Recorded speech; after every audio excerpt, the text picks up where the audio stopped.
If you're a non-farmer, you're probably wondering why farmers have grain bins, and you might think, well, they put the grain in the bin and then it just sits there until they need to pull it out. But you know what? As a farmer, there's lots of work to do with bins. We wanted to discuss that today. This fall is a great example. For farmers, we had a little bit cooler summer than normal, and a lot of the corn out in the fields didn't dry down the way it normally does. When corn matures, it's got 30 or 35% moisture in the kernels, and farmers like to see it dry down to 15% or less so they can safely store it in the bins without spoilage. This fall, a lot of the corn was harvested in the 20 to 25% moisture range, so farmers had to dry that grain with heat and forced air. And let me just tell you, with my experience as a farmer, corn doesn't dry down perfectly even in the bin, so there are going to be some challenges this winter. Well, it's not only that, but farmers have to get those bins ready to begin with. So this whole process starts in the summer. Farmers have to go around their grain bins and check to make sure there are no holes or anything like that. And also they have to spray inside and outside with insecticide so bugs don't get into the grain, because that would be a bad thing. So once all that's done, then we go around and check our grain bins once every 1 to 2 weeks. We're out there that often just checking those grain bins. The problem becomes, especially if you have some blizzards like we're used to having in this part of the country, you might get a little snow that kind of blows up underneath the roof, and a little snow will get on top of that grain. Then you can end up with spoilage that way. Another real key to having good grain quality is taking off the peaks of the grain bin. So what we try to do is we want to level that grain bin off, because if you have a peak, then that's where a lot of the moisture will go, is right into that peak of the grain, and you end up with spoilage right there. Well, there gets to be a peak in grain bins because when farmers are filling the bins, bins are tall,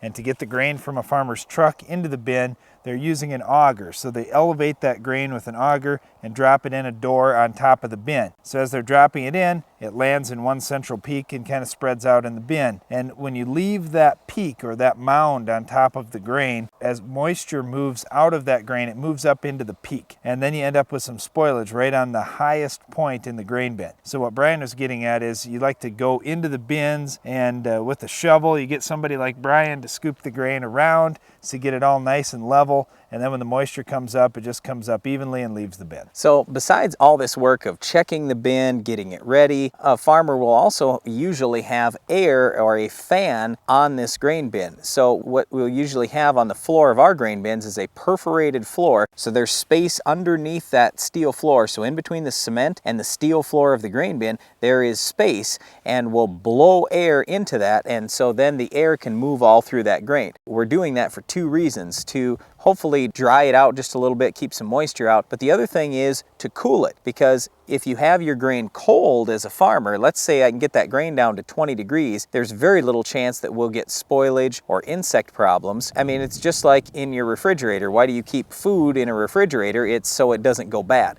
Same kind of thing with grain. If we can keep the grain cold, we have a lot better chance of having good grain by the time we need to deliver it in the spring or summer. So farmers do need to keep track of what's going on in their bins, making sure the grain's in good condition, because really for a farmer, a grain bin is like putting money in the bank. At any time they can withdraw some of that grain and turn it into cash to pay for things on their farm. But the problem is, it's not like money, because it's not good unless you actually get that grain delivered to the elevator in good condition. So that's why farmers spend so much time monitoring that grain all winter long, and even clear up to whatever day they decide to sell it in the spring or summer. And this year, a lot of farmers were hoping for a little better price in the fall. It didn't materialize, so they put a lot of the grain in the bin. So right now on farms across the United States, there's probably, if I had to guess, 50 million bushels, or 5 billion bushels of grain on farms in storage right now in grain bins. That's a lot of bushels. And it's a lot of money too. So you do want to make sure you're checking the grain bins.